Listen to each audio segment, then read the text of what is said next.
United States of America, and to the republic for which it stands, one nation, under God, indivisible, with liberty and justice for all. Okay. We could have the roll call, please, Matt. Councillor Robinson, Batolo, Hanson, Here. Zadi, Here. Hickerson, Pedri, Here. Demas, Here. Thompson, Here. Mayor Mickelson. Here. Before we move forward, we'll need to nominate and elect a president for this evening. Your Honor, Councilor PG. I would like to nominate Councilman Rob Zadi for president this evening. Thank you. Is there a second? Second. Thank you, Councilor Batola. All those in favor, please indicate by saying aye. Aye. Any opposed? Opposed. Motion carries. Before we begin, I'd like to remind everybody that Sunday is Mother's Day. And so you'll want to take a minute to honor your mom. They do an awful lot for us. And with that, we'll move into the consent agenda. We have the approval of a whole slew of minutes. Our 4/16 of 2024 meeting, our 4/16 of 2024 special meeting, our 4/17 of 2024 special meeting, our 4/25 of 2024 special meeting, and our 4/30 of 2024 special meeting. We have the financial report summary from March of 2024, the Joint Powers Telecom Board meeting minutes of March 21st, 2024, the Joint Powers Combined Communications Board meeting minutes of March 25th, 2024, the Main Street Board meeting minutes of April 8th, 2024, and then under correspondence, we have the Industrial Siting Council information for the Project West expansion, the Joint Powers Water Board notice regarding the wholesale water rate price schedule for the fiscal year 25, and a letter from the Bureau of Land Management regarding the proposed sale of public land.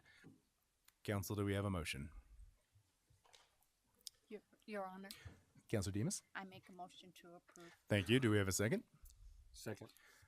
Thank you, Councilor Thompson. All those in favor, please indicate by saying aye. Aye. Any opposed? Any abstaining? Motion carries unanimously, which brings us to our commendations. And up first, we have Emma Zanetti, who is accepted into the Boston Conservatory at Berkeley and the Manhattan School of Music. If you'd like to approach the podium and share with us about your accomplishment. And if you want to sing us a little something, nobody will object to that. Would you like me to sing a song instead of talking because I didn't prepare anything? You know what? I would love to hear a song. I've heard a recorded clip. Huh? I say I've heard a recorded clip, and it is incredibly impressive. Thank you. I second that.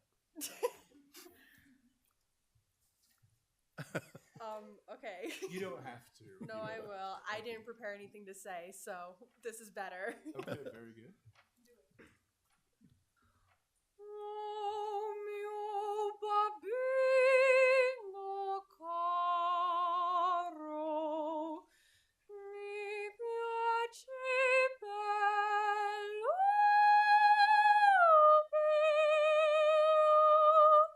quando reputa rosa, un compera l'anello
So I only have two things to say about that.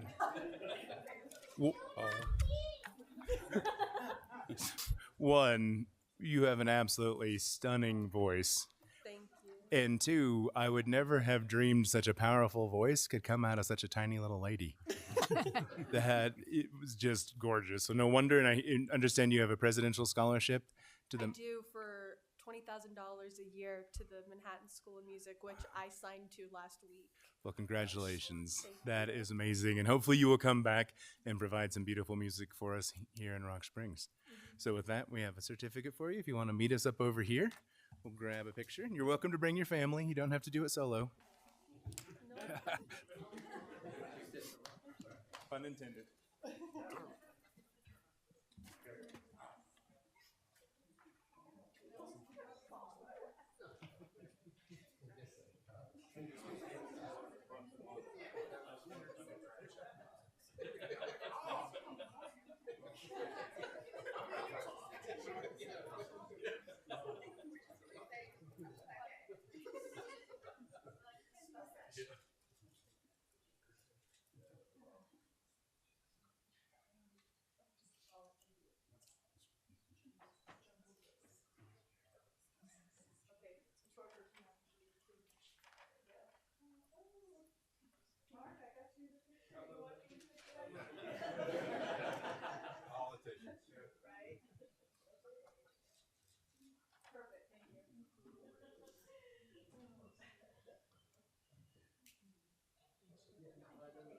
That was beautiful.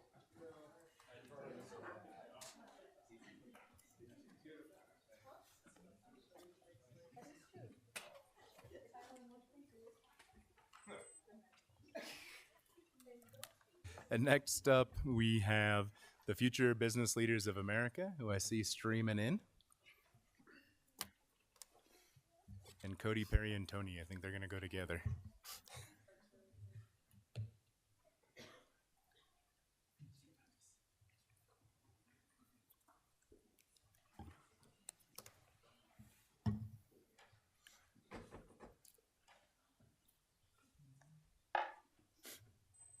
Okay, if you want to share about your program and your students' accomplishments, that would be So, wonderful. A little bit about like FBLA. Again, thank you for having us here tonight. We're very excited to be here. FBLA is a program that used to be at the high school many, many years ago. And then when I started at the high school 3 years ago, the program hadn't been in place for about 10 years. So we recreated and redid it as a chapter.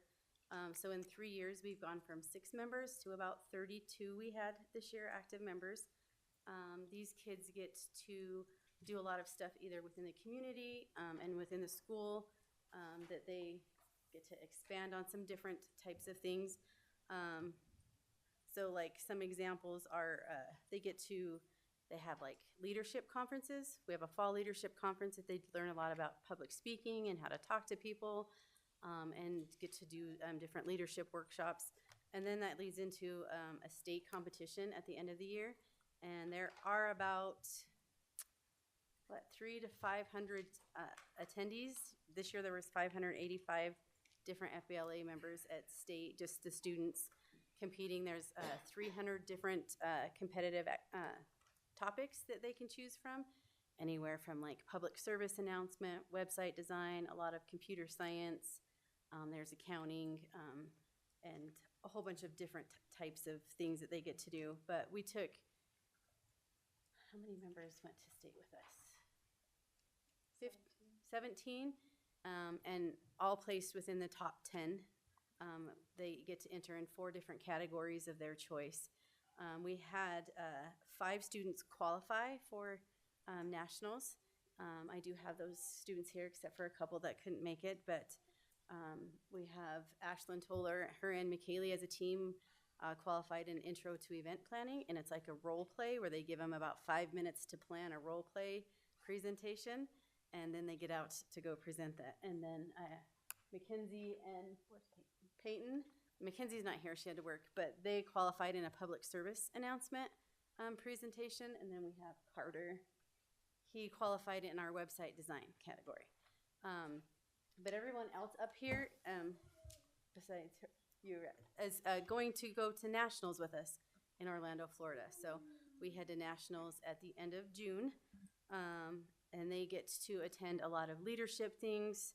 They have a lot of different ways that they can get valuable experiences for growth, get connections with different professionals down there from across the nation. Last year, we had China was there, so it's a national conference. So we have people from all over, and the kids love getting to do some different workshops. They get to test their knowledge and problem skills, a lot of real world like scenarios and the role playing and stuff like that.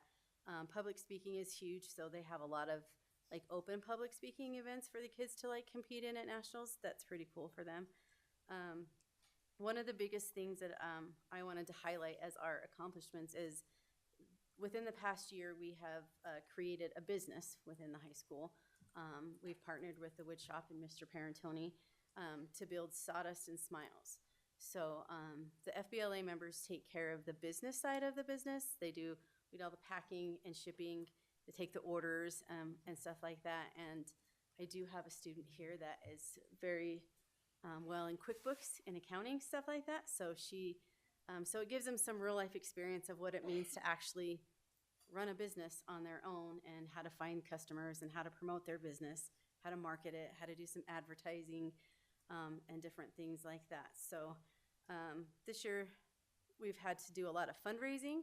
So this has kind of helped a little bit. So the kids do that. They had to fundraise at $30,000 to get them to the state competition and that pays for like hotel because it's a 5-day long competition. So that's what they've been working on. So some of the stuff that they've been doing, Sawdust and Smiles actually donated this cutting board to us that we're raffling off. So and the kids are doing calendars. So if anybody wants to sponsor, help support the kids, that they can do that in that way. But I'm going to bring Cody up here to talk about his side of things. And do you guys want to see some of these? I can have the kids walk around with them as he tells you about them. Okay. You guys got boards. Good evening. Show them off. So, my name is Cody Parentoni, and I am the woodshop instructor at Rock Springs High School. What we decided to do was make a manufacturing class. In this manufacturing class, the kids design and get to build these cutting boards. I'm a big license plate collector, so I figured it was pretty cool to make a license plate cutting board, and you are able to pick the color, pick the name, pick the image. We've made about 22 counties of these. We're really hesitant to make one from Sheridan. We're not going to do that. I'm still got bad blood from the state game, and I'm not going to do that. But we have orders. We have online. It's about a 23-step process to take one of these boards from a piece of wood to what you see right now. Kids do all of it. They have to do the computer for the CNC to cut out the image. Then they get whatever color epoxy is picked, put the color in there, then we sand it off, and then we router it. They have to use a bandsaw, they have to use a miter saw, a router table, all that stuff. Then they pour a drip coat on there. And then on the very back, you'll see that our Sawdust and Smile logo is on there. One reason we had to bring FBLA in is that on this package right here, if you'll hold this package up right here, we did get licensed from the University of Wyoming as our crafter's license, so we have this little sticker. So we have to report all of our sales with Steamboat to the University of Wyoming. So they are in charge of all of that tracking and all of that stuff. And we do have a website, Sawdust and Smiles, if you would like to order. And the kids, like I said, do all of this. We did do the Home and Garden Show a couple of weeks ago and got 20 or so orders there. We have about 70 on order that are due in October. We're not going to do them over the summer because the kids aren't there to work, so I don't need another hobby, so we're good there. It's really fun. We're trying to cross-curricular that the FBLA kids get to come to the wood shop and do a little bit, and the wood shop kids are going to get to go to the FBLA if they don't have that class already, to try to show them all aspects of a business. So it's really neat. It's taken off. It's a lot of fun. And I just want to put one little plug in there. It's for the high school at May 20th on Monday night from 5 to 7. There is a shop tour. So if anybody wants to come see what we are doing in all of the shops, from welding to autos, come check it out. It's like an open house. We'll have drinks, and we'd like to have you there and show off all of the projects that the kids are building. May 20th at what time, Cody? 5 to 7. I'm sending a calendar invite. Okay, cool. Thank you. Okay. You go to the pool doors, door 7. Yeah, and I have one of our vice presidents, our vice president, the president isn't here, that just wanted to give a little bit insight of what it's like to be a part of FBLA. She's graduating this year, so she just kind of wants to speak about what she's learned and stuff like that. Go ahead. So, in my experience with FBLA, I've learned so many things, and I'm so grateful for this experience because I believe that it's given me valuable life experience, and I can turn this into valuable work experience. I believe that with any degree that you want to go into, FBLA is very valuable, even if you don't want to go into business. So I've done this for the past 2 years that the program has been at the high school, and I've found a lot of success from attending state and national leadership conferences, attending workshops and participating in them, also leading them, and then also leading a team of students to become successful and organized while attending everything. I have found very many valuable life lessons while running the committee, and I hope that while leading these students to become better, that they can change the world one day. I believe that as FBLA members continue to devote time, community service, expanding their leadership skills, networking and learning, that it will create them as better people and they get out of their comfort zone. I found it to get out of my comfort zone. I probably couldn't even do this 2 years ago. I'd be terrified. And I hope that as this happens, I'd like to thank the community and our administration for all of the helpful that they have done as we fundraise and as we connect and network. Thank you. She is absolutely right. If you would have met her 2 years ago, she would have never come here today. So this is kind of what I like to bring out in the students, and it has helped a ton. So I enjoy it. Well, that is wonderful. And I would imagine that Rick Lee over here with the chamber is as excited as we all are to see a bunch of future business leaders here in our midst. And if you ever get bored for fundraising ideas, Councilor Batolo has been out hitting the doors trying to finalize the fundraising for our Chinese Massacre Memorial. And he's done a bang-up job. But we certainly did use a little bit more money. Yeah. So if you ever need our students' help for anything, we do like to get out into the community to do stuff like that. Last year we helped the fire department sell their raffle tickets for the Buffalo, where they gave the money back to the school to pay for the student lunches. Our students did sell those tickets. Awesome. So I do like to get them out in the community to do stuff like that, to get a little bit more known and stuff like that. So we just like to help in any way that we can. So. Very good. Well, thank you all so much. And we've got some certificates for y'all. If you want to actually just stay there, we'll come to you. Okay.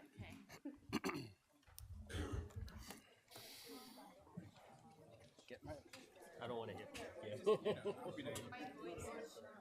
Been watching the playoffs. That is a controversy.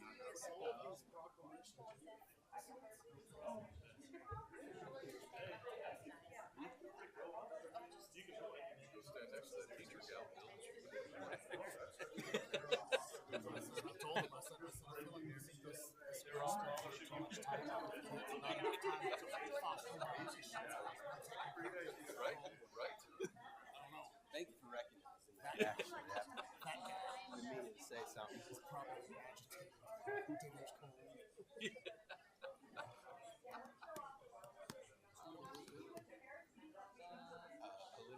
little higher they can see. There you go. Yeah. I know, right?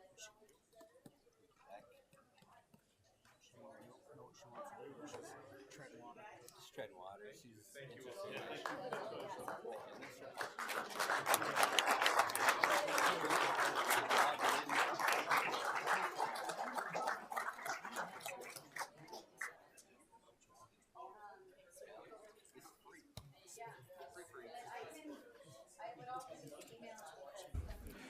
And that brings us to presentations and proclamations. They are next. Yeah. Thank you, though. Oh, we don't even have everybody back to their seats. I was just plowing ahead. I was like, all right.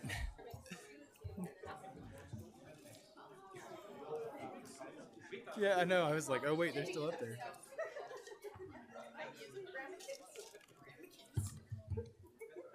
Thank you all. Oh, and before you guys leave, I just want everyone to be very clear that I fat fingered it and told Mrs. Harris Palmer 6 instead of 7. So that was completely on me. But thank you for coming back. It's very appreciated. Okay, so that takes us to presentations and proclamations. And up first, we have To Write Love on Her Arms, the Move For It 5K. And Danielle Rushing is going to speak. She's nicer than me.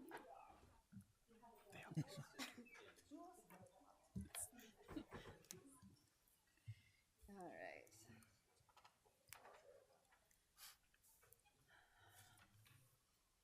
There's got to be a way to make this full page. It's Canva, man. Nope, I lied. I may have you scroll. I'll tell you when. All right. Good evening, Council, Mayor. My name is Danielle Rushing, which some of you know. I'm here representing To Write Love on Her Arms, or as it's also known, TWOLA. I apologize, this is supposed to go page by page. There we go. Maybe. All right. To Write Love in Her Arms is a nonprofit movement dedicated to presenting hope and finding help for people who are struggling with depression, addiction, self-injury, and suicide. TWOLA exists to encourage, inform, inspire, and also to invest directly into treatment and recovery. I am here to invite you all to the 5K for the organization on Saturday, May 25th, which is also Councilman Thompson's birthday. Sorry. But I'm also here to talk to you about some alarming statistics on suicide in Wyoming and Sweetwater County. Just as a warning for everybody here, we will be discussing some pretty triggering topics, so feel free to step out in the hall if you need to. I'll give you a minute. All right. First, I'm going to talk about the suicide rate in Sweetwater County. Between 2018 to 2022, the suicide rate in Sweetwater County was 36.5, which comes out to an estimated 72 residents who died by suicide in those 4 years. Also in those 4 years, the most common means of suicide in the state of Wyoming were firearms at 69.8%, suffocation at 18%, poisoning/overdose at 9%, and other at 3.1%. Back to Sweetwater County, in 2022, 17.52% of 10th graders and 17.34% of 6th and 8th graders had seriously considered suicide in the previous 12 months. In 2023, 85% of the suicide deaths in the state were males. 72% of all suicide deaths in the state involved firearms. 22% involved hanging, and 4% involved poisoning. Now, the most alarming statistic is this. As of December 5th, 2023, the rate of suicide in Wyoming is at the highest in the country, at 33 deaths per 100,000 people. This slide shows the number of suicides in the state, starting in 2023, going back to 2014. In 2023, 157 people died by suicide. In 2022, 155 people. In 2021, a shocking 190 people died by suicide. I'm not just here to throw numbers and statistics at you. I am here to talk about my own personal experience with suicide.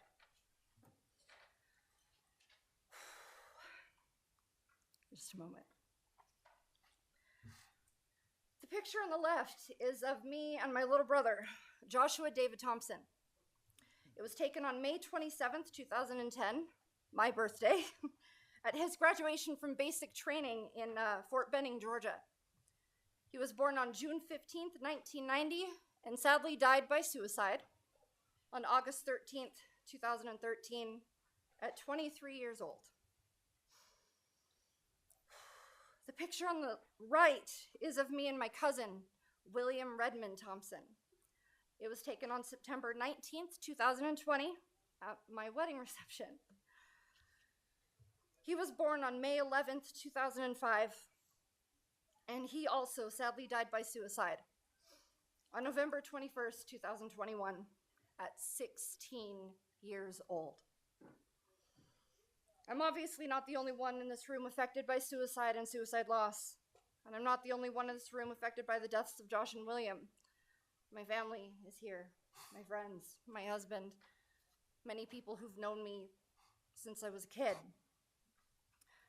If I've learned one thing through living through these losses, is that I can affect change by doing something. What I'm doing right now is hosting this 5K. I would love it if council, mayor, people who live in Rock Springs and Sweetwater County would register for our 5K and join us as we fundraise for mental health.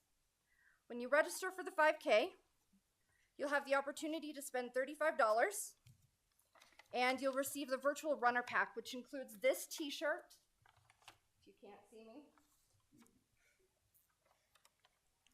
It also includes a bracelet that says, "You are worth the effort," a runner's bib,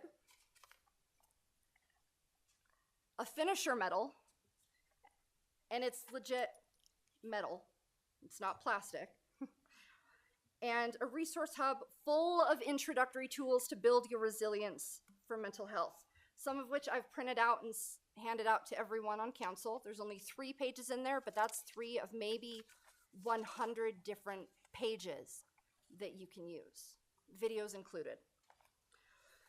So, of course, after I bought my pack for $35, I get an email saying, "Hey, we're having a sale, 25% off the runner's pack." So, if you would like to purchase the runner's pack, the code is TWOLOHA, TWLOHA 25, and you can save 25%, unlike me. This fundraising event will include thousands of people across the globe committed to making mental health a priority by raising life-saving funds as we meet millions of people with the messages of hope and access to mental health resources. The main race is being held on that same day in Florida, and there are hundreds of satellite races throughout not only this country, but all over the world to raise money. Our local team, some of you will get a kick out of this, our local team is called the Proclaimers, after the song "I'm Gonna Be 500 Miles, as in I would walk 500 miles and I would walk 500 more. All right, I have been hosting this 5K since 2017. We did take time off for COVID, but now we are back with a vengeance. Our team's goal is to raise $1,000. So if you look at this QR code, if you want to scan it now and then just save the website, you can join our team. This is where, once you join the team, you can click and order your runner's kit, so the shirt, the bib, everything. And then you don't have to purchase the kit to join the team, but it's there if you'd like to. I would really, really like to have as many people on my team as possible. Like I said, our goal is to raise $1,000. I've currently already had a conversation with the chief of police where I kind of strong-armed him. The goal is this: every single one of you, Cody, either have to show up to my 5K, or if you can, donate at least $5. $5. I spend more than that on coffee. All right, so now on to the event details. Again, it will be on Saturday, May 25th, 2024, Councilman Thompson's birthday. Check-in starts at 11 o'clock. The race will start at 11:45. We are going to, I can see you. We are going to meet at the WWCC Pendulum right across from the bookstore. So only 22 days from today. If you've never done a 5K, it's okay, you don't have to run. I personally am walking at a slow and steady pace. You need to bring or wear comfortable shoes, comfortable clothing, bring some earbuds, headphones, a water bottle. We will also have water there. Bring yourself, bring your family. This is going to be indoors, so unfortunately, no pets. You can bring a stroller and toddlers. I had a friend who was 3 weeks postpartum, bring her baby and walk it with a stroller. So if she can do it, I can do it. All right. I think that's about it for me. Tonight I've got Shay Haney. She is with the Sweetwater County Prevention Coalition, and she's here to go over some things and answer any questions you might have about suicide prevention and postvention. She will also be at the 5K, and she will have a booth filled with resources for you guys. Thank you, Danielle. So like she said, my name is Shay Haney. I'm one of the prevention specialists of Sweetwater County, as well as one of the coordinators for Sweetwater County Prevention Coalition.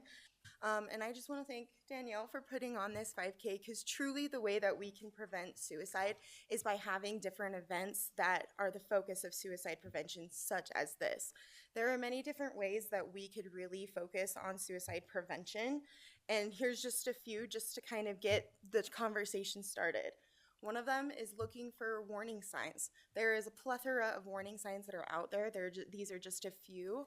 And if you see any of these or kind of even notice them, try and talk to these people. Ask them if they're okay. Have conversations, really getting to know them, getting to talk to them, and just being on a level where they know it's okay to open up and talk. Also, breaking stigma. We have a big, idea that mental health is such a taboo subject to talk about, but really, the more we talk about it, the better it will be, the more we will be open to talking about it. And we could break stigma by not using stigmatizing language, such as calling people crazy or saying people are off their rocker, or even saying commit suicide. Committing suicide has a negative connotation for it, and what we really want to do is fix our language and use person-inclusive language, because their mental health condition is not who they are.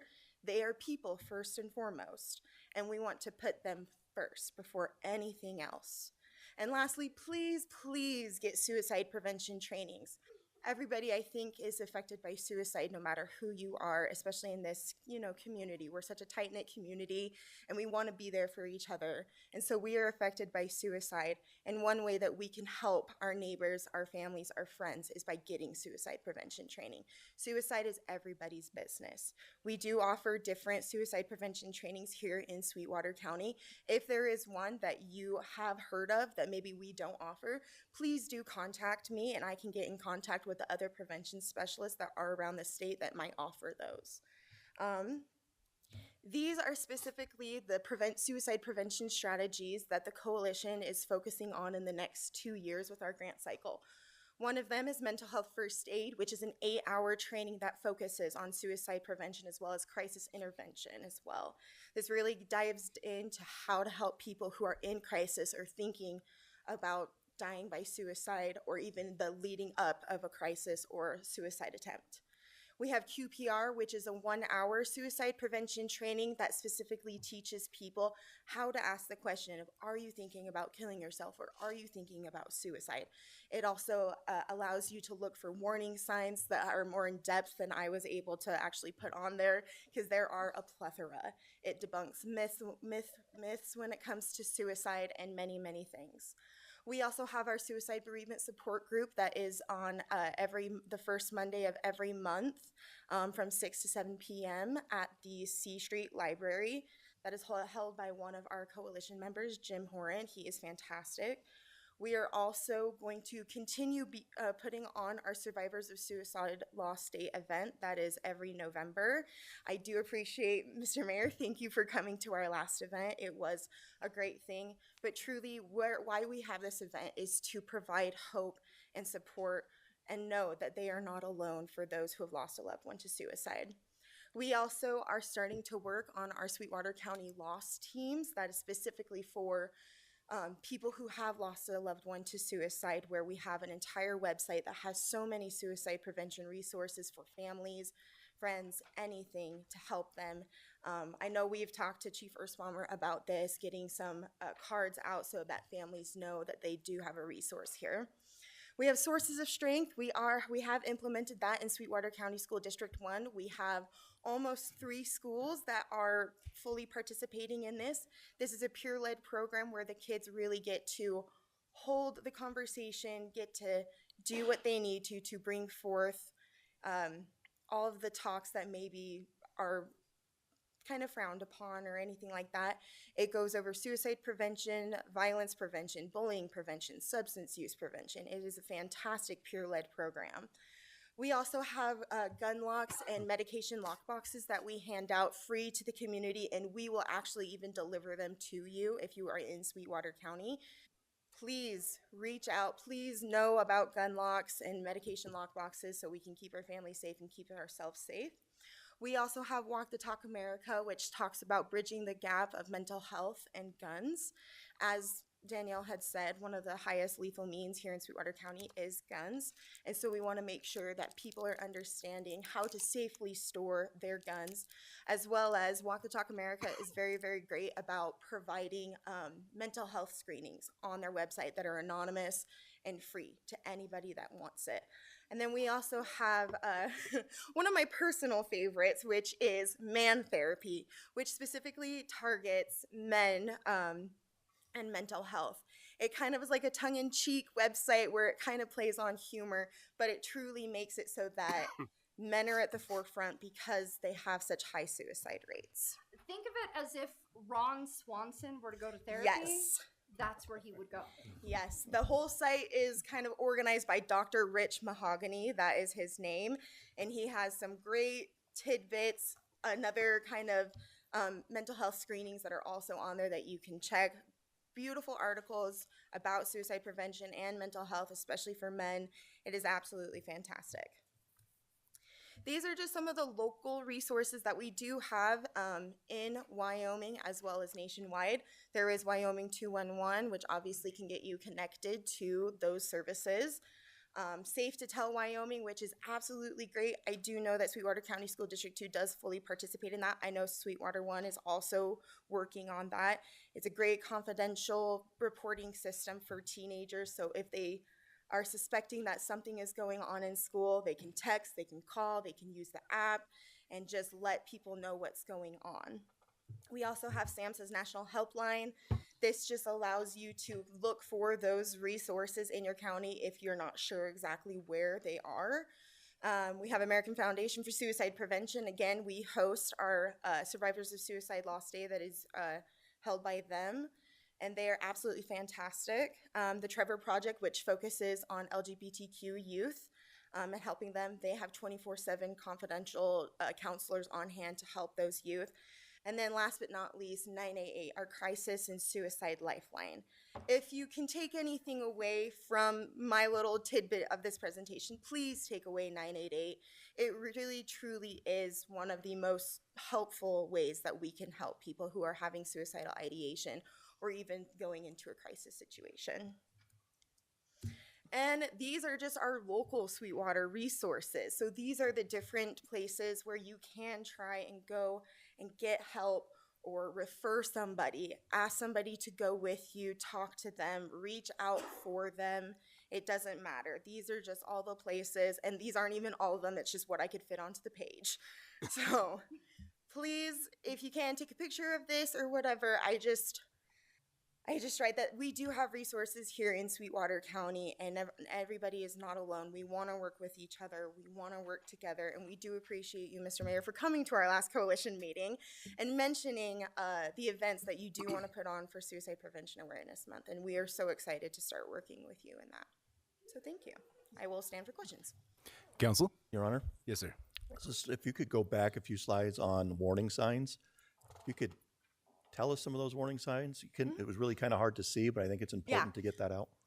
First one is threatening to hurt or kill themselves, seeking access to lethal means, gathering that, talking, writing, or posting thoughts on death, dying, or suicide, hopelessness, withdrawal, dramatic changes in mood, irritability, anger. There is quite a bit out there.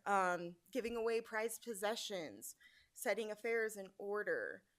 There really is a lot. And that's why I, commend that, we have the suicide prevention trainings that we do. And I do implore you that you do try and at least take some suicide prevention trainings. We did hold a QPR training this February. We just held another one in Farson last night for the EMT and fire services. And we are looking forward to hosting more and putting on more. I do know we have a mental health first aid training coming up in July. So please, any idea of which one you would like, please reach out and we will get you on there. Question, just out of curiosity, when someone sees these signs, usually after the fact, I saw this, I should have known, I should have done something. What's the biggest thing that holds people back from talking to the person who may be in need? Is there anything is it like embarrassment? Is it not wanting to upset them? Is it? I think it could be a multitude of things, and Danielle might even have more insight on this. I think that it's many things. It can be fear of actually bringing up the subject because suicide is such a taboo thing and it's a scary thing to talk about. And a lot of people are afraid they're going to say the wrong thing when they do talk to them. But that's why we say, hey, suicide prevention trainings, or even if you don't know what to do or you're not sure how to react, still ask the question, hey. And it doesn't have to be like when you first meet them, say, hey, are you thinking about suicide? It don't have to be that way. It could really be like, hey, I've noticed some of these things and I'm really, really worried about you and I just don't want you to think you're alone because I'm here for you. Offering hope in any form, I think, is going to be huge. I don't know if Danielle has anything else to add. From a personal perspective, when my brother died by suicide, he was 23. The first time he attempted to die by suicide, he was 16. The second time, he was 19. And then 4 years later, he was gone. There were plenty of times where I thought, okay, like maybe something's going on. And I'll tell you, I live with a lifetime of regret, thinking I could have done something, I could have said something. But in the moment, part of me was afraid if I mentioned something to him, like, hey, Josh, you've been off. Like, I'm worried about you. I'm here for you. How do I know he's not going to take that the wrong way? And that's a concern. When my cousin passed away, I mean, he was 16. He and I were incredibly close, incredibly bonded. I was 18 years older than him. He called me Aunt Danny for his whole life. I took care of him as a baby. And there were plenty of times where I thought I was supportive. I was the aunt that was there for you. I was the cool aunt. I took you to movies and I was here to talk to you. I thought that maybe he would come to me. And then after he died, I thought, well, was I not paying attention? Was I, did I not know something? When it comes to asking someone else, like, Shay, I've noticed that something's just off. Are you okay? Do you need to talk to me? Is something going on? It feels like it might be easy to say that, but it's terrifying because my fear has always been, what if I say something to you and you're in the wrong headspace? What if she wasn't thinking about dying by suicide, but now I've mentioned it, and now that's what she's going to do. Can I live with that? So that's the trainings that they host, that the Prevention Coalition hosts, are to help you ask those questions better, how to know these signs better. So I personally think every single person should at least do an hour of QPR training.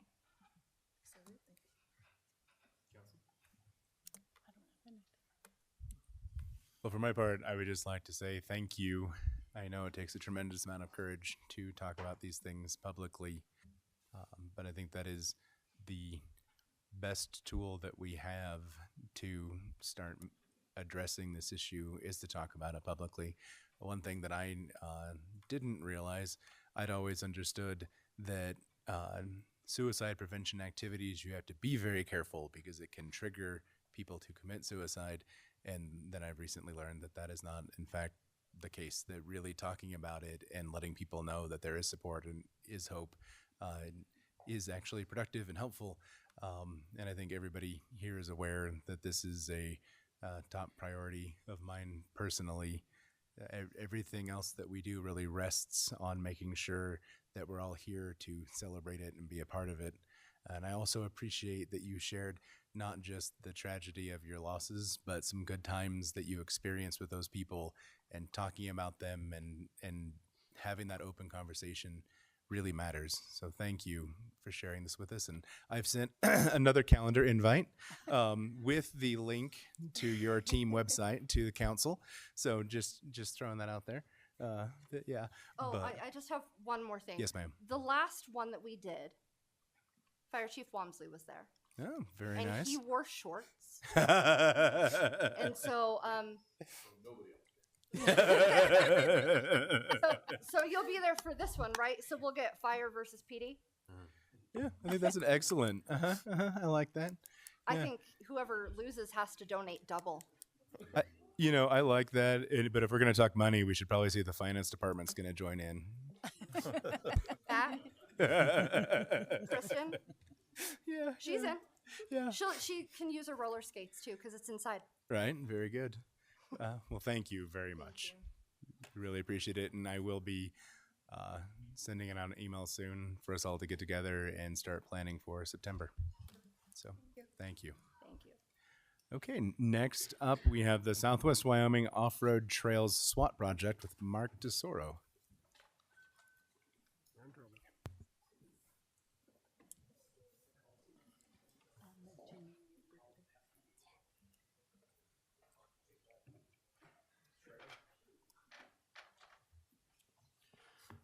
Mayor Mickelson and Council, thank you so much for the opportunity to present Southwest Wyoming Off-Road Trails.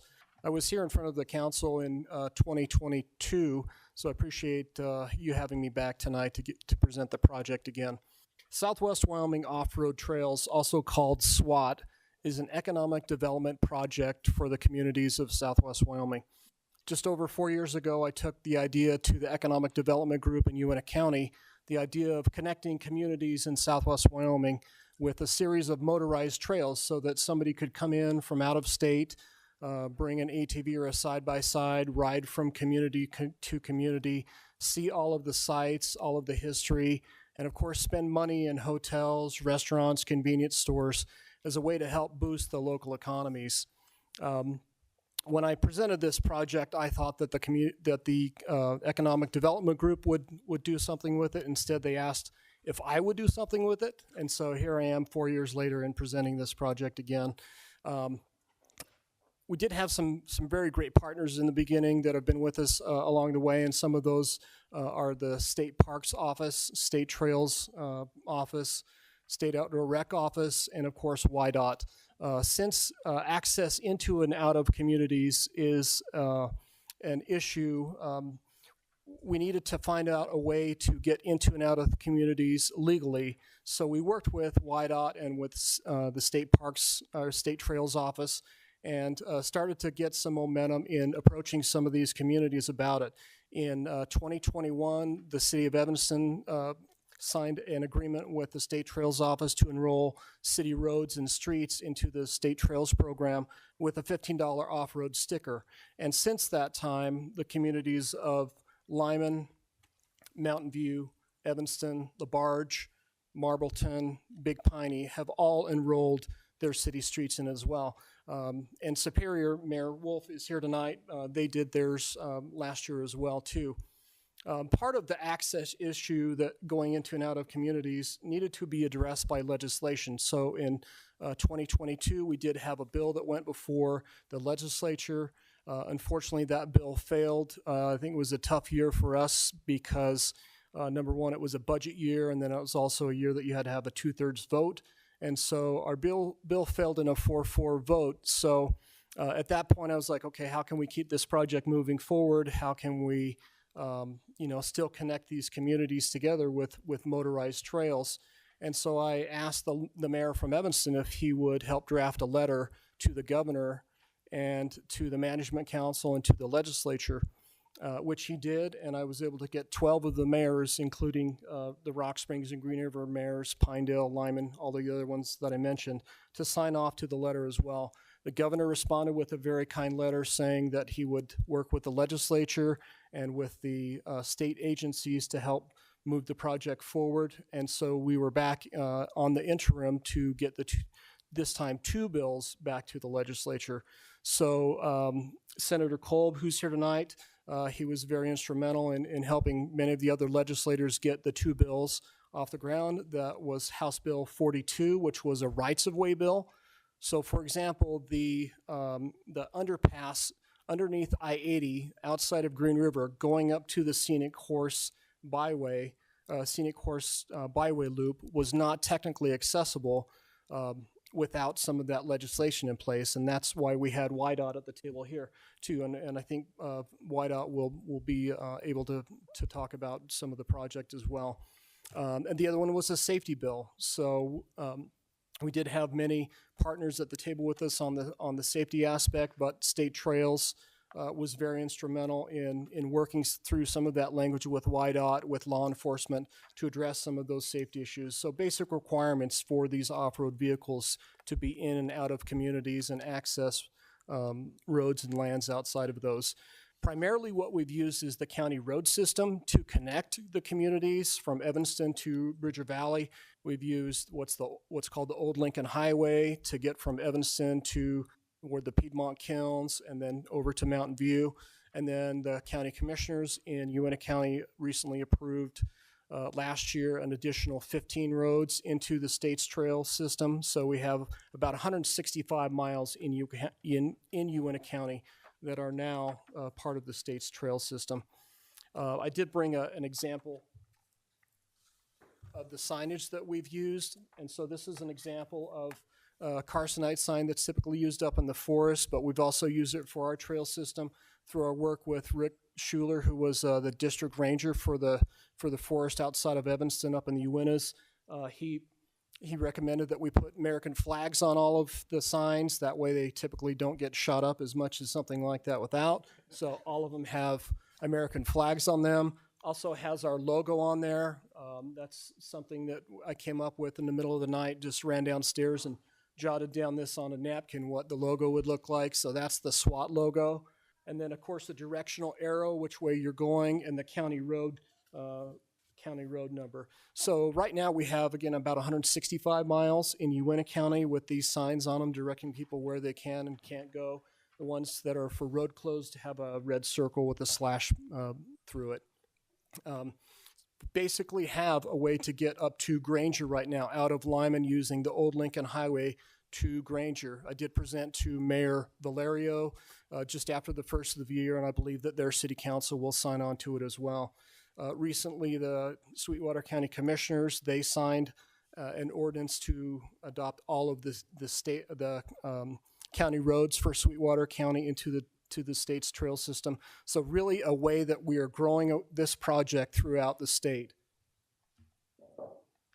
With the State Trails Office and Outdoor Rec Office, and of course State Parks, they have seen the value in this project since day one as really a way to bring riders into the state, much like they have in our surrounding states.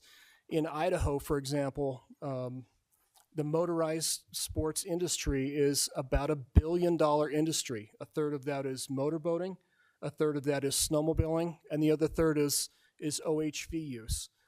In southern Utah, the Paiute County Trail System, just after 2020, documented about a $33 million economic benefit for those small communities in that one county alone. Chief Mike Varanish, who is on our board down in Evanston, on our SWAT board, he attended an outdoor recreation off-road expo down in Salt Lake in 2022, and he took a picture of a poster there, and the poster had on it some documentation about the off-road vehicle industry in Utah. In 2017, there was a 20% greater impact from off-road vehicles, an economic benefit from off-road vehicles, 20% more than the ski industry. So if you think about the amount of money that there is in the ski industry in Utah, and you think about how much money actually goes into that, and there's a 20% increase in the off-road vehicle industry, it's not hard to fathom how much money there is out there. Those of you that have off-road vehicles and have ridden in other areas or seen these other communities that allow vehicles into and out of them, it is big business. And really, that's something that we could tap into in all of our communities, not just here in Southwest Wyoming, but throughout the state. If you saw the magazine that I passed around, I came across this in Evanston last year, and this is the Eastern Idaho Off-Road Guide. And this, of course, shows the back of the Tetons. And what we should be really doing is showing the front side of the Tetons and the Red Desert and all of Southwest Wyoming, the Fossil Butte National Monument, the historic Fort Bridger, all that there is to see. And there is a tremendous amount of history that has happened here in our handful of counties. And we could really be inviting riders in to our communities, have them easily access into and out of the communities, bring their money, spend money here, and help out with economic benefit. Many of these riders in other parts of the country are retired folks who just want to get out, drive from place to place, buy a t-shirt for their grandkids, see the history. And so that's what we're looking at doing here. I'll show the video real quick, and then I'd also stand for any questions. And I think there's a couple other people that I'd like to have come up. State Trails Manager Forrest Kaminga, and then also Pete Stinchcomb from YDOT. So I'll just play this video real quick.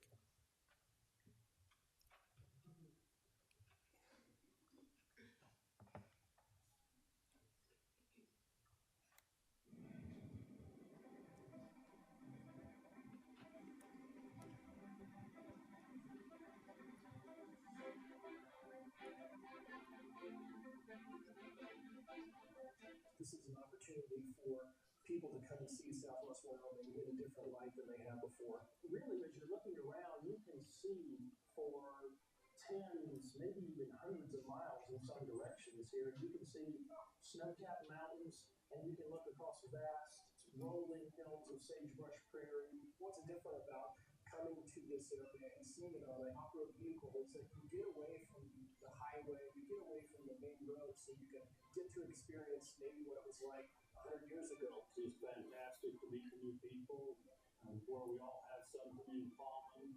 So when you come to this part of Wyoming, you look at a map, you'll see lots of dirt roads and 2 tracks all over the place, but you don't know where you can go. You don't know what's allowed and what's not allowed. We're trying to make that simple and say you can experience all this recreation, all this history, and all this scenery, and here's how you can do it relatively easily. It's just a different experience than what you get inside your vehicle on a highway. What the hope is with this trail system is to try and connect the communities of Southwest Wyoming, Evanston, Virginia, Cameron, and other small communities in a trail system that travels throughout the county roads and the BLM lands and other lands, and we're just going to try to map them and market them as an experience instead of our communities being pass-through communities where people are passing through going to Bear Lake, you went to Yellowstone and Flaming Gorge. It would bring people to our communities so that they can come in, stay, recreate in Southwest Wyoming, travel around the area, see the sights.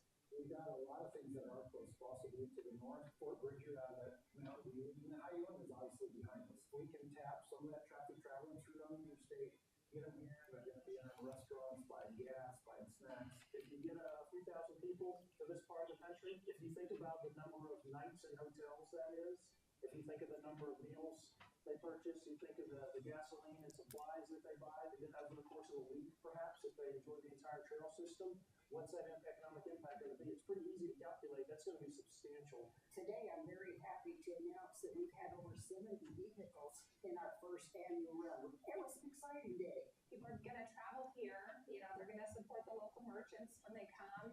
It'd be great if we got more SWAT rides for you in the county. We understand that there's some complexity in this part of the state because of the checkerboarded land here, where you have private and public parcels sort of alternating in a checkerboard pattern. One thing we're absolutely sure of is that we're going to be respecting private landowners and their wishes and to engage folks to recreate responsibly and to respect private property, to respect natural and cultural resources. And all those values are going to be enforced with the Southwest Wyoming off-road trail system. We want to make sure that this has the input from everybody so we can make it the best possible trail system and provide for everybody's needs and wants. There's already 350 miles of trails in the forest system. If we could connect to that, then we'd probably have around 1,000 or so miles of trails between Uinta and Lincoln County and connect to the trail system there. somebody to get out into the outdoors. You know, instead of being cooped up or around other people, come out to Southwest Longview and recreate out here.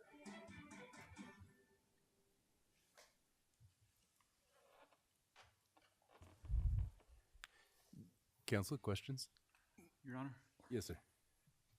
I'm all in favor of your efforts. In between improving, you know, improvements of way of life here, which brings people here, the economic growth that it brings, the efforts of the BLM to shut our access down to these areas, the more economic growth that we can bring to it, the better off we are. So I support your efforts immensely. Being an off-roader myself, I absolutely love it. So the more power to you. Thank you, Counselor. Appreciate that. Okay, I think we're ready for Wydot and State. Yeah, so I'll have these guys come up. One other thing to mention is, you know, everybody knows the economic benefit that snowmobiling brings to the state of Wyoming, but typically those machines are one machine, one rider. And what we're looking at doing is bringing in machines that now, you know, you can put 4 people, 6 people, you can put a whole family of people in a machine and they can come out and ride. It's like boating on dirt. So this is, Forrest, you want to go? Good evening, Mayor, members of the council. Forrest Kaminga, I'm the Wyoming State Trails Program Manager. And I just get to speak on behalf of, you know, the Trails Program and what benefit the city of Rock Springs would have in partnering with us. Right now, our last economic impact study, 2021, $365 million to the state. That number is increasing. The last one was 2012. It was about half that, so we saw that number double in about a decade. I only foresee that continuing to climb, and it's one of those that it brings a huge benefit to the city of Rock Springs if it's managed correctly. And that's the big thing, and that's where we hear a lot of people voice their concerns is, oh no, we don't want to be overrun by these side-by-sides. We don't want them to run rampant down our city streets. And with this partnership with the Trails Program, you can, we can help manage that with, being a funding source for signage, similar to the sign he showed.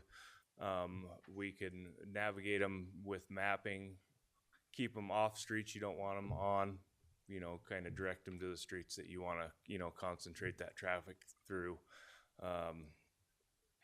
So I would say that, it's a very simple process on our side. What we need is we need to develop an ordinance.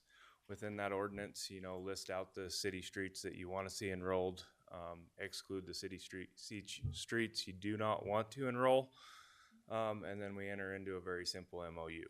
What that memorandum of understanding allows the city to do is it provides you another, funding mechanism through the Trails Program to, help purchase the signage, even helps with law enforcement. We definitely want to try to stay away from, funding street repair. That would decimate our budget in a blink of an eye. But yep. But for sure, like I said, any type of signage, and like I said, I think the economic impact is there, and it could definitely be a huge benefit to the city of Rock Springs if it's managed correctly. And the Trails Program is, I'll keep this short and sweet. We're here to help, and any ideas you might have, and we can provide you examples of other city ordinances, MOUs, templates, whatever we need to do to continue this discussion and make it happen. With that, I'll stand for any questions. Very good. Council? I have a question. So you have it as far as Granger right now, is that correct? Yes, and we also are working, Taylor Jones, or Commissioner Jones is here today, and I'm going to have him come up and speak on behalf of Sweetwater County. But that was our last successful enrollment is Sweetwater County. We have Fremont County, the town of DuBois, so we're just missing the connection through the Red Desert here. and we could essentially connect, you know, Rock Springs, Sweetwater County through the Red Desert, all the way to Lander. So, so it's a big project, and it's amazing how much traction it's gained in the last 4 years. I have one important question. You're telling me that we still have the opportunity to beat Green River to it? Yes, you do. Okay. It's important. It's good to know. Yay. Thank you. Thank you. Mr. Mayor, Councilman, thank you for having me. I'm Pete Stinchcomb with the Wyoming Department of Transportation. I've been involved with Mark and Forrest and everything through this whole process over 3-4 years now. Kind of here to help give a little bit of perspective on YDOT's stance. We do support the efforts and the project. A couple things that I've noted in the past is they're not really building anything new. They're trying to utilize what we already have. And YDOT does understand that we are in the way of a lot of that. And so we're trying to be, as YDOT, we are trying to be very selective and measured on when we allow and enroll parts. So like if there's a connection between, and that's another thing that I often set up, I'm gonna sidetrack just for a second, but a lot of the people that are coming on their OHVs or their side-by-sides and four-wheelers, they're not coming to drive down our highways. So we're not gonna try to just enroll all of our state highways and interstates and all that fun stuff for them to ride on. We're trying to connect these trails that they do wanna be on. So one thing I know that we are doing is when we have 2 connection points, and we're actually working on a project right now near Evanston where we've exercised every possible solution of how to get from one side of I-80 to the other side of I-80. And we're working with them to possibly add a little segment of trail to a connection point to get them from one side to the other to connect these 2 trails. So that's YDOT's kind of take on this thing is, you know, you have 2 spots that come up on 191 North up here. We're going to try to find a way around, whether it's through like a bridge or something like that. But if there is no other bridge, we may enroll that little segment or that little crossing for them to get across from one side to the other. We'll take all the safety measures as well. So, yeah, we've had a lot of different issues. I got a little cheat sheet here from someone that usually comes that's much better looking than I am. So forgive me if I keep looking down. But safety measures, you know, that's one thing that always gets asked. They're still gonna, the person operating the vehicle is still gonna have to, by the law, is still gonna have to have a driver's license, insurance, and the proper safety gear with them. You know, interstates, we're trying our best to cross through like machinery passes or, you know, stock passes and whatnot. That grades separated. We're not gonna allow anything to go across the interstate directly over it. They're gonna have to go under a bridge or under. We have a lot of machinery passes that are just dirt roads that go under the interstate. That's what we'll try to use in most cases. Safety issues, you know, some of the safety issues are that, you know, some of these vehicles don't go as fast as some of our cars. So they're supposed to travel to the far right, according to the law, and stay out of traffic if they can't keep up with traffic. I know some of the side-by-sides around town are just as big as my 4Runner and go just as fast. So that's not always the case, but some of them are a little bit slower and smaller. So, and then another big thing that comes up with a lot of counties and cities is the revenue coming from the license plates. That's something you got to think about. Do you collect a lot of revenue from there? You might want to ask your financial people if you are getting a lot of money out of that. If not, it might be something that you blanket all roads, or there's other communities that have said, no, I just want the main roads that'll get you to the hotels and whatnot. So just consider everything when you're looking at enrolling roads and whatnot. And then, and because the license plates are still going to be required if they're not on an enrolled road. So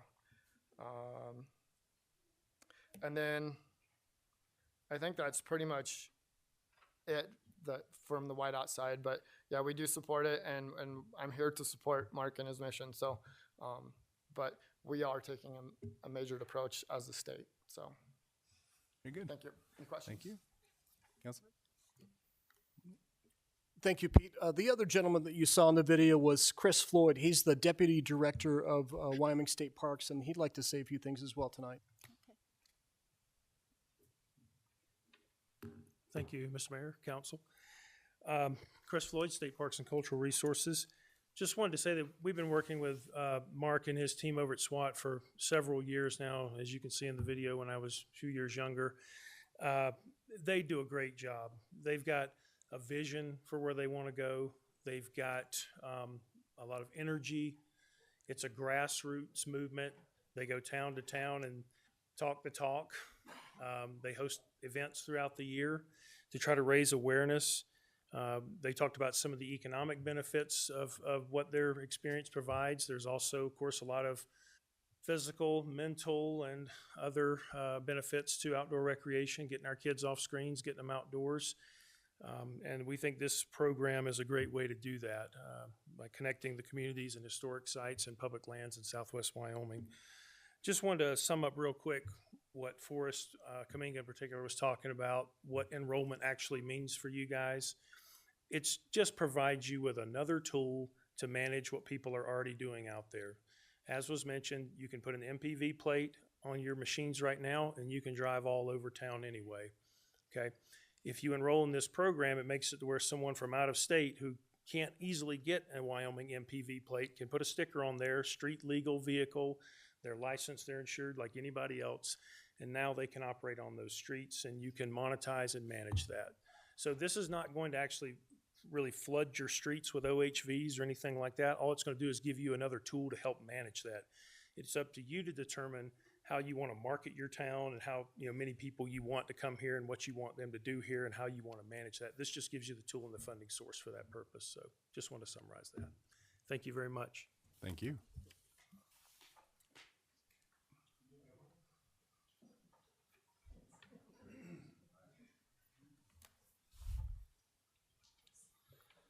Thank you, Mr. Mayor, Council, and congratulations, Mr. President. I know you've been lobbying for that, so. Taylor Jones, Sweetwater County Commissioner. Probably most aspects have been covered by now, but a lot of what was mentioned up here already was conversations that we had either in meetings before our commission meetings when we met with sheriff and a variety of people like that. So we covered a lot of those bases. So once we got into our meeting, there were still a few questions, which was good. Gets it all out in the open. And I think we answered all of the questions as far as safety, the license plates. I don't see the license plates being an issue. For the most part, you're still going to need a license plate to travel a lot of roads. The state is not going to enroll every single mile of their roads, as an example. So I don't really see that being an issue. We went after the county commission first, or the county, because if we don't enroll our roads, then it doesn't do you guys any good to enroll your roads. And likewise, the state doesn't know what roads they need to enroll to connect into the county roads. So it's kind of the direction it's going, but it's obviously, I support it. I've been working on this with Mark for a couple of years now, and so I think it's a great thing. I see nothing but good coming out of it, and have it stand for any questions. Council? No, sir. Thank you. Okay. Okay. We'll be in touch. Thank you so much. Mayor, any other questions? I just wanted to say thank you again for the opportunity to present SWAT to the council, and look forward to working with you. Likewise. Thank you so much. Your Honor? Yes, sir. I do have one more question. Yes, sir. Is there a website or someplace you can go to with an updated map for people to be able to follow these trails and get out there and do these things? Sure. So A couple things on the mapping. Since we've only got the 165 miles barely off the ground for about a year and a half now in Uintah County, we do have some maps that have been done for the county, for Uintah County down there. But what we've worked on is with an online group called Onyx. You may have heard of Onyx Hunt. There's also Onyx Off-Road. So ideally what we'd like to see is that like when you bring your machine into an area, to a staging or unloading area, there would be some signage there talking about the trail system with a map right there. And then also maybe a QR code so that you can download it onto your phone. It would take you right to Onyx Maps. And our 165 miles in Uintah County are now listed on Onyx already under SWAT. You can see that on there. But that would be kind of the mapping that we're doing. Of course, we would need to create physical maps, but that's part of our nonprofit trying to get some grant funding in place. Forrest can maybe say some other stuff about maps as well. Yeah, as far as the maps go, we do have our GIS team. They are working on. Sorry.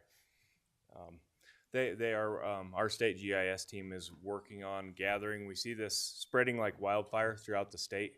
So we are working on gathering all that GIS data from the counties, the cities, the state, and then we also, need to really pin down the BLM and the Forest Service as well, so we can get one centralized database for all these roads and what's enrolled, what's not, where you're legal to travel.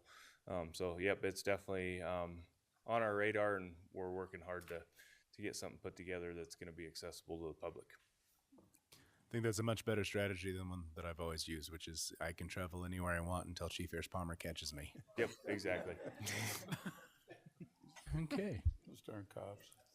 One other quick nod that I always forget, and that's Todd Griffith, who's the vice president of our group. Todd, raise your hand back there. Todd has traveled with me to all of the city councils and county commissions, visitors groups, Rotary groups throughout Southwest Wyoming, and helping pitch this project for the last 4 years. And I really couldn't have done it without him and the board that I have down in Uintah County. So, okay, thank you very much. Thank you. Okay. Next up, we have the Fallen Firefighters Memorial Weekend proclamation for this past weekend. And before I read this, I'd like you all to join me in a moment of silence, as I'm sure everyone is aware.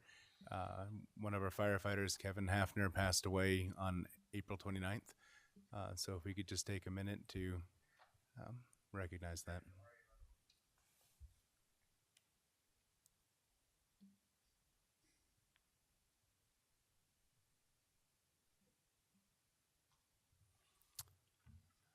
Okay. The United States Congress and the President of the United States have designated the annual National Fallen Firefighters Memorial Weekend as a time to honor firefighters and emergency services personnel who have sacrificed their lives to save others by lowering the American flag on all federal buildings to half staff. The National Fallen Firefighters Memorial Weekend marks the weekend following International Firefighters Day. This solemn occasion commemorates the lives of the 89 firefighters who died as well as in 2023, as well as the 137 who died in previous years. Constructed in 1981, the 7-foot stone Fallen Firefighters Memorial Monument features a sculpted Maltese cross, the traditional symbol of the fire service. An engraved plaque on the monument bears a message from President Ronald Reagan. Firefighters and emergency services personnel play an essential role in the protection of lives and property in our local community. It is of major importance that we increase our efforts to reduce deaths, injuries, and property losses from fire.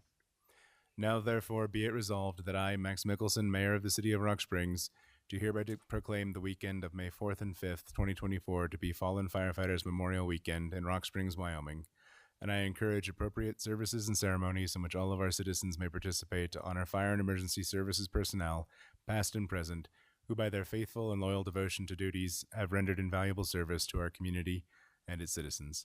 And Chief Walmsley, I'd turn it over to you if you'd like to say anything. Your Honor, thank you for that.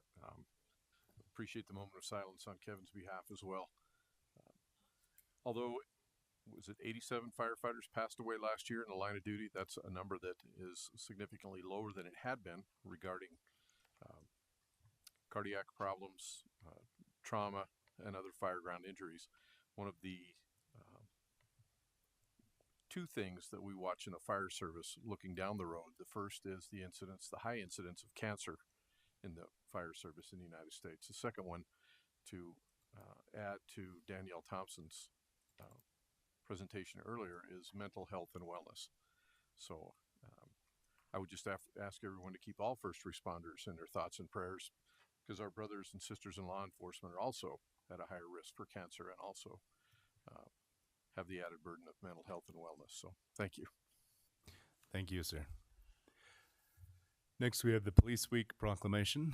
More than 800,000 law enforcement officers in the United States risk their lives daily to serve and protect their communities, including more than 1,230 officers in Wyoming and 38 here in Rock Springs.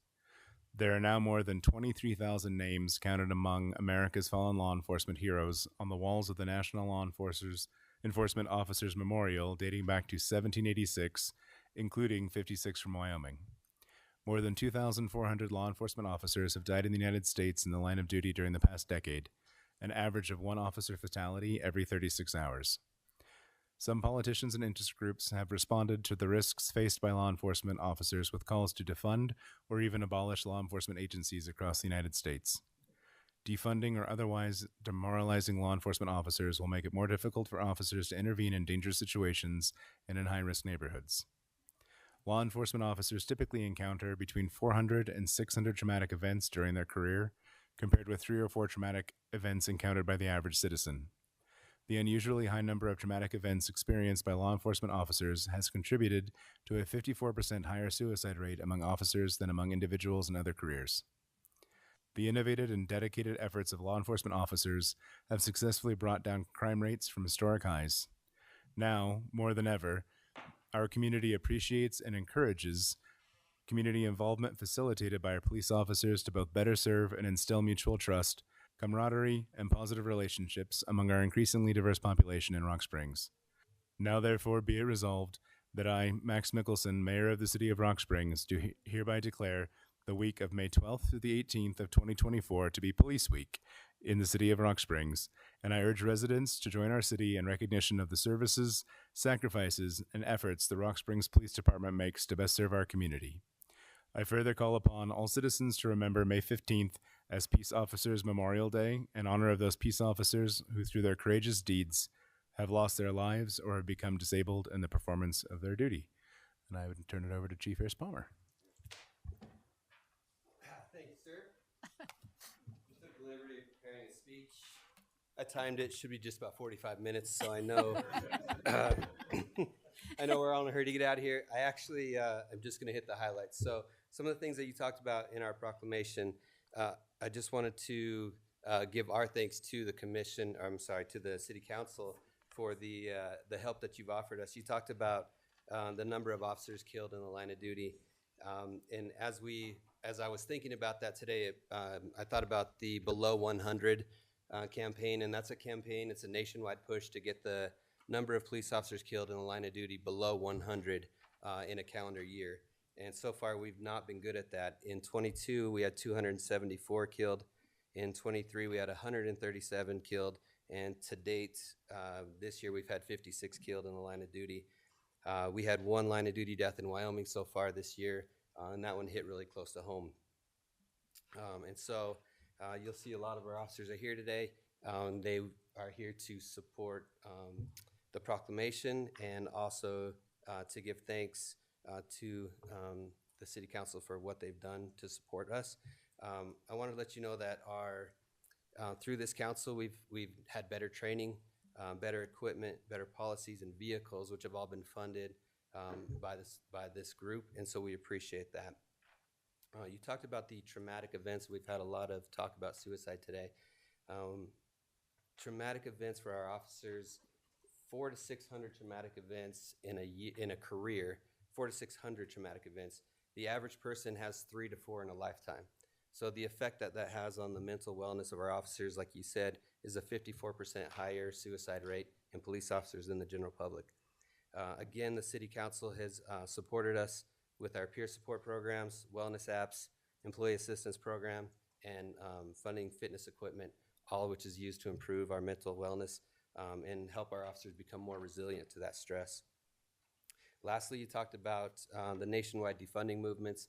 It hurts our retention and our recruitment. But I know that this city has gone a long way in helping recruitment and the new pay scale that we've done a ton of work on. I want to give our thanks and gratitude for that because I think it will help us out a ton. So in general, your proclamation had a call to action to support law enforcement, but on behalf of the men and women who are here, we want to say thank you because we already feel supported by this group. So thank you for that. And while I have the stage, we do have some recognition for one of our former retired officers who's now taken another badge with our rivals on the fire department.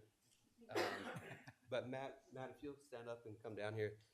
Matt did 19 years with the police department and has now started his new career with the fire department. So he's got a lifelong dedication to public service, and his service with the PD will be missed, but he's still with the city. And so to recognize that, we had a shadow box made up. Is Barry still here? Do you guys mind coming down here? So Barry and Justin, right, with Red, White, and Buffalo had made up a shadow box for us. Justin's actually the artist with that. So I want to give a shout out to Red, White, Buffalo. The shadow box is right there. Guys, do you mind picking that up for us? We had this made for Matt, and we wanted to just present this to you publicly in appreciation of your service with the fire department. I mean, the police department. You guys are on your own. So, Matt, thank you for your service, and thank you guys for providing this plaque for us. So, thank you.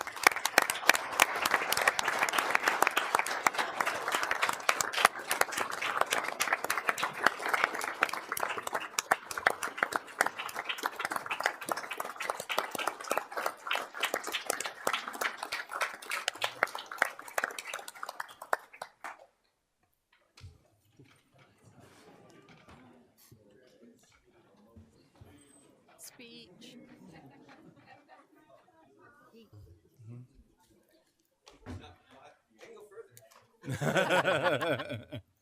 No, Matt gets to talk. Yeah. Come on, Matt. Come on. Say something. I was gonna sing, but I got showed up. Hey, don't try that. No, I guess provide the opportunity. I wanted to thank all the men and women in law enforcement for the 19 years I spent with them, and the citizens of the city of Rock Springs, being able to serve them in the capacity of a law enforcement officer. And I look forward to continue serving those citizens as a firefighter with our fire department. So thank you very much. You're good. Thank you, sir. Thank you.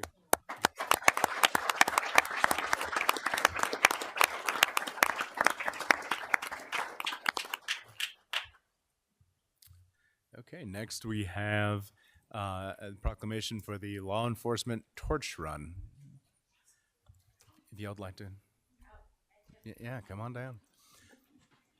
The mission of Special Olympics of Wyoming is to provide year-round participation in sports, training, and athletic competition in a variety of well-coached Olympic-type sports for individuals with intellectual disabilities. Special Olympics of Wyoming provides athletes with continuing opportunities to develop physical fitness skills, express courage, experience joy, and participate in the sharing of talents, skills, and friendship with their families, friends, other Special Olympics athletes, and the community.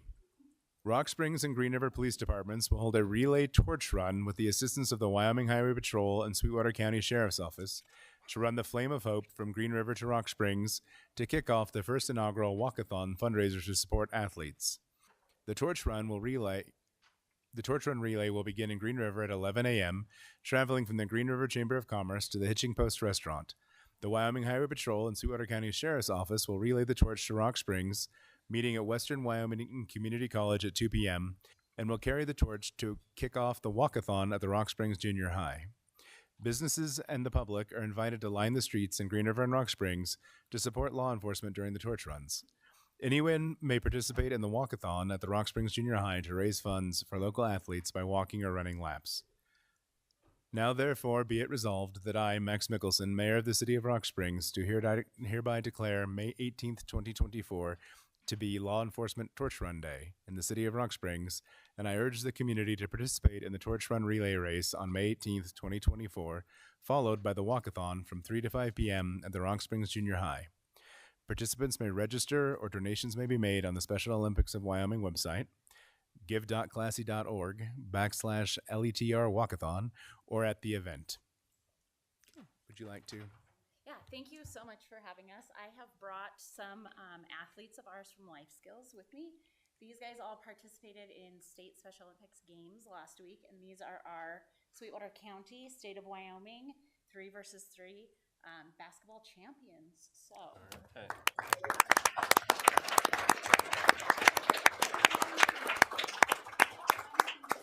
Good to be here tonight, but I just wanted to congratulate these guys on their achievements with that last week. And then if they're feeling comfortable, certainly they don't have to, if you guys want to come up and maybe talk about what Special Olympics means to you, how it's made an impact for you.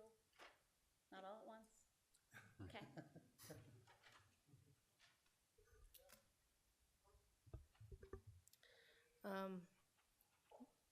Special Olympics, How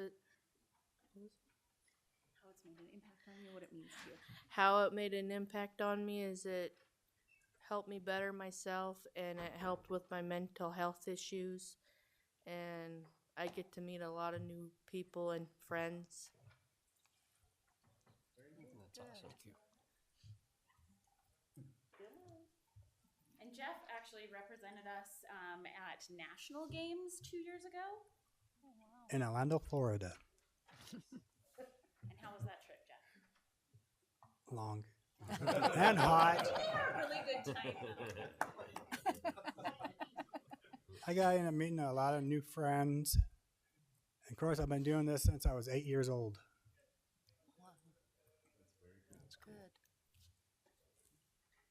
So this is not only to raise money, because I think you guys have been approached quite a bit about that this evening, but this is also to raise awareness about what Special Olympics is, what it means to the athletes, not just in the Life Skills program, but in every program in this community and certainly in the state as well. So we're hoping to see you guys all come to the Walkathon and the Torch Run on the 18th. I don't have any flyers with me, but I will be at the Chamber Luncheon on Thursday. So you guys need a flyer, I'm able to get one of those to you. But the information is posted on the police department website, on the Life Skills website. Certainly, we'd love to see you all there. Thank you. Very good. Thank you. If you guys want to join us over here.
Next up, we have National Economic Development Week. Very good.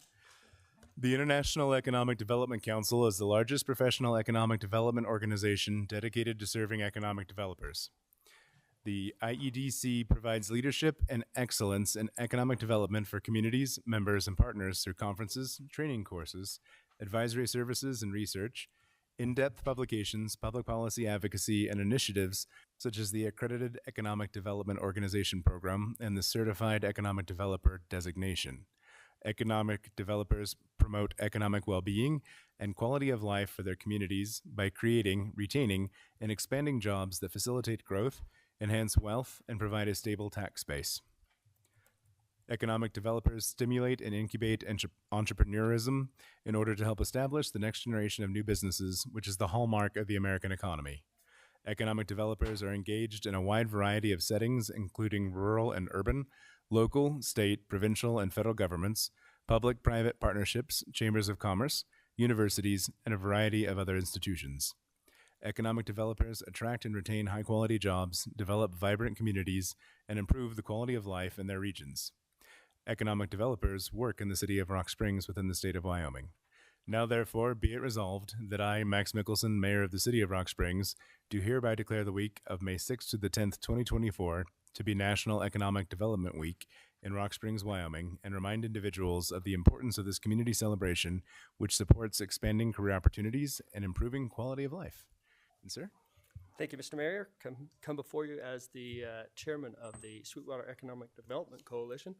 I was going to sing this presentation tonight, but I know when I have been beat.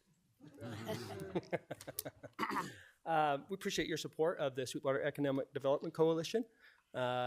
We are actively working on economic development in our community, especially the housing crisis that is impending. And we have some awesome activities that we're doing there. A couple things that are happening with Economic Development Week. Tomorrow we have a Grow Your Leads business that's being put on by one of our board members, Casey Kukert. You can register online, Sweetwater Economic Development Coalition on Facebook. You can register and take that course. We also have next week, President of the Wyoming Business Council, Josh Durrell, will be here at the Lunch for Leaders on the 15th between 12 and 1:30 at the Events Complex. So that's our celebration for Economic Development Week. Very good. Council, questions? All right. Thank you.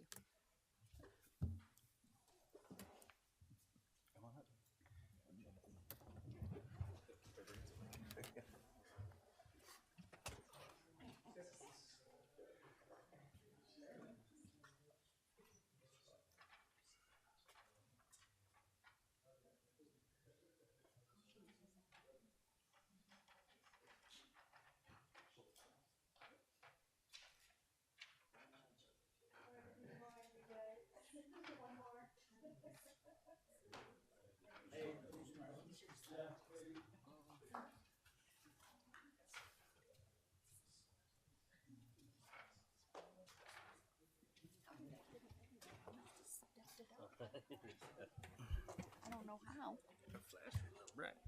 And last but not least, and I see we have a very patient group who have waited, we have Tennis Month proclamation. So if you all would like to make your way down to the podium while I read this. On May 21st, 1881, the USTA, originally known as the United States National Lawn Tennis Association, was founded in New York City, New York, to create rules and standards for the emerging game of lawn tennis. The USTA is the nonprofit national governing body for tennis in the United States and leads the promotion and growth of the sport at every level of play, from beginners to professionals at the U.S. Open. The USTA proudly partners with local tennis programs to showcase the important health, social, and educational benefits of tennis and make the sport available to everyone regardless of age, environment, condition, or ability through its USTA National Junior Tennis and Learning Programs and adaptive tennis grants. The latest research by the Physical Activity Council shows that more than 23.8 million Americans played tennis in 2023, an unprecedented 25% increase in participation over 2020 and the highest number of players since the PAC study began in 2007. The Sweetwater County Tennis Association was founded with a mission to promote, develop, and ensure the sport of tennis is available and accessible to all in the Rock Springs community. Tennis imparts characteristics such as hard work, perseverance, sportsmanship, determination, grit, positive thinking, problem solving, teamwork, and social skills to players in our community. By increasing the accessibility of tennis for citizens in Rock Springs of all ages and ability, the USTA and the Sweetwater County Tennis Association have contributed to making our community happier and healthier. USTA has declared the month of May as National Tennis Month to encourage players, organizations, providers, facilities, retailers, parks and recreation departments, schools, etc., to promote and showcase tennis and spread the word about the sport and its benefits, and to help players and non-players alike find courts and play opportunities in their communities. Now therefore be it resolved that I, Max Mickelson, Mayor of the City of Rock Springs, do hereby declare the month of May 2024 to be Tennis Month in the City of Rock Springs, Wyoming, and I urge the citizens of Rock Springs to become aware of and involved in Tennis Month activities and to pursue further tennis opportunities throughout the year. Thank you very much, Mayor, City Council, for having us here. This is our second time back. I'm Darren Anderson, the head tennis coach at Rock Springs High School. And I brought with me some current and former players, my assistant coach. We are just so thrilled to be able to talk to you about a sport that is a lifelong sport. Some research has shown recently that those who participate in tennis live 10 years longer than those who do not, based on the physical aspects, but also the mental acuity that it takes to play. I think at some point we need to get the fire department versus the police department to do a little tennis scrimmage. Pay-per-view. Yes. Yeah. Oh, yes. It'll be worth millions. I'm going to have a few former players. Tanner is going to talk to us, and then Tripp, and then Rosie, and then I'll finish up with a couple of words. Hello, my name's Tanner, and thank you for having us here. I think I'll start off with saying that tennis has helped me I'm able to meet a lot of new people by playing tennis. I get to see a lot of new faces. Like my friends Tripp and Caleb, they go to Blackview. I don't, so I got to meet two of my friends from playing tennis. Also, I feel like it has benefited me by it being a very cardiovascular sport, so I guess that helps your heart so you live longer, like Coach Anderson said. And yeah, I think that's all I got. I'm Tripp, and thanks for having me too. But to add on to Tanner, I mean, tennis has just added like so much to my life. Like new people, making like a new family. It's just a place to go and have a great time, and keeps me on track on grades and in school, and just having a better life. I'm Rosie, and I wrote a little speech because otherwise I'd forget everything. So, I've played tennis all 4 years of my high school career. I am now graduating this year. Starting out, it was extremely difficult for me to go out and play tennis because I didn't know what I was doing. What if I didn't fit in? The environment, I wasn't sure. On the first day of my actual practice, I actually was in the car with my mom. And I told her, I was like, I don't want to go. I can't do it. What if I can't do this? She goes, try out your first day, and if you don't like it, you can quit. I was like, well, I can try it, but I don't think I'm going to like it. And then I get there, and first thing I saw was how welcoming everyone was and how much everyone supported each other, no matter what your level of difficulty was for tennis. And tennis has really impacted my life by not only getting me out and keeping me active and in shape, but it also helped me build strong bonds with different people I wouldn't normally hang out with. For me, all the support from everyone was keeping me going, from the coaches to my teammates to even the parents around the community. Sure, you have your usual ups and downs like every team, but no matter what happened, everyone was there to support and cheer you when they could. Tennis brings everyone together no matter what clique they belong to. Tennis is a sport you can go out and have fun and play against friends, families, or others when traveling. Tennis is really all about having fun while keeping it at a good competitive level. Tennis altogether brings the community closer together because everyone is cheering for everyone. Rock Springs parents are really good at going around and cheering for other kids when their kids aren't playing, which I really like that because I like the support from others as well. The coaches are wonderful at creating a good bond, not only with the players, but with the parents as well, and keeping them in the loop with everything that's going on. And the coaches were always just a shouting distance away. Like if we needed something, they would always come and support us, and I really think that's super great for us. Thank you. Thank you.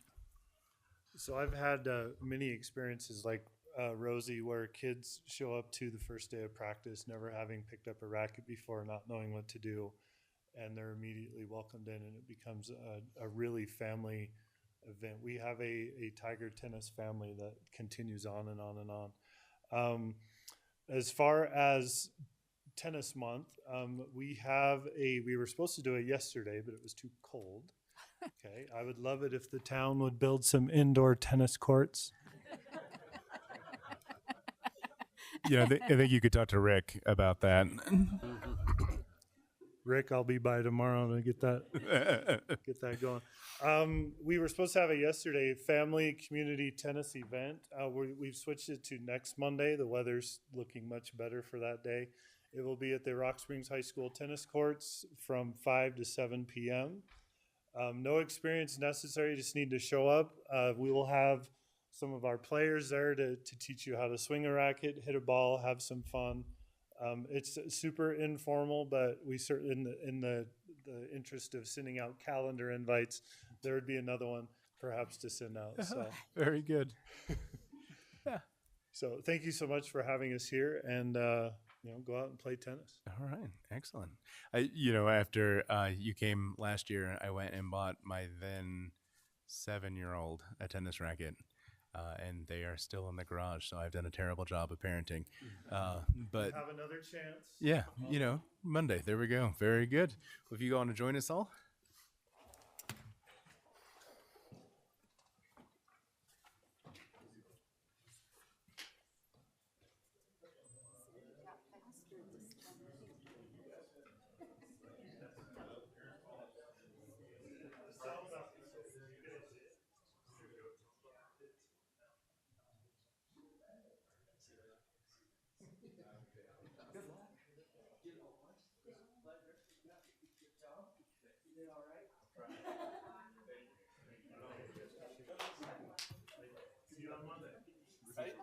No experience necessary. We got rackets too. Okay. That brings us to.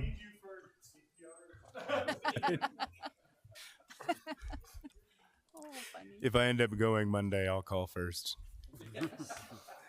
That brings us to our public hearing on an application made by the City of Rock Springs to vacate a portion of Muir Avenue right-of-way located southerly of Smith Street. Would anyone like to speak to this? Okay, we'll close that public hearing and we will move to petitions and public comment. Would anybody like to address the council and I this evening? It's a 2-minute limit for politicians. No, thank you, Senator Kolb.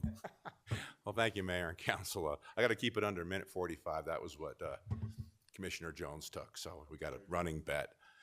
I just wanted to make the council aware and mayor that there's money available for upgrading the Joint Powers Water Board system when it comes to pumps and a backup generator system. During the budget process, there was set aside approximately $7 million for particularly naming the Rock Springs project, or the Joint Powers Water Board project, Green River.